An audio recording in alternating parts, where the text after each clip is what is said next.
তাৰ ট্ৰিটমেণ্ট প্ৰথম কৰোৱাৰ লগে লগে মানে মই এসপ্তাহ মূৰত যেতিয়া ডক্টৰে মোক মাতিলে মতাৰ পিছত মানে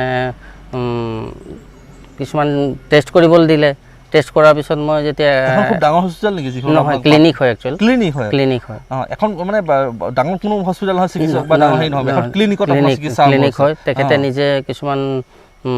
হেৰিখিনি কৰে এণ্ডস্কপি হওক বা এনেকুৱা কিছুমান হেৰিবিলাক কৰে তেওঁ নিজে কৰে সেইখিনি তাৰপৰা তেখেতে মানে এসপ্তাহ মূৰত মানে ৰিপৰ্টবিলাক চাই মোক এসপ্তাহত মাতিলে আকৌ এসপ্তাহত যেতিয়া চেকআপলৈ গ'লোঁ মই এই এসপ্তাহত দৰৱখিনি কিছুমান খোৱাৰ পিছত মই অকণমান নিজকে মানে হেৰি ফিল কৰিছোঁ আৰু তেতিয়াৰ পৰা অকণমান ভাল নিচিনা লাগিছে কিন্তু হ'লেও ডাঙৰ চিকিৎসাখনত যিখিনি দৰৱ আছিলে সেইখিনি খাওঁতে আপুনি সেইটো ফিল কৰিছে নাই কৰা নাই কৰা বৰঞ্চ মোৰ দেহাৰ আৰু ক্ষতিহে সাধন বেয়া হৈ গৈ আছিলে তাৰপিছত মানে যেতিয়া গ'লোঁ তেখেতৰ ওচৰত তেখেতে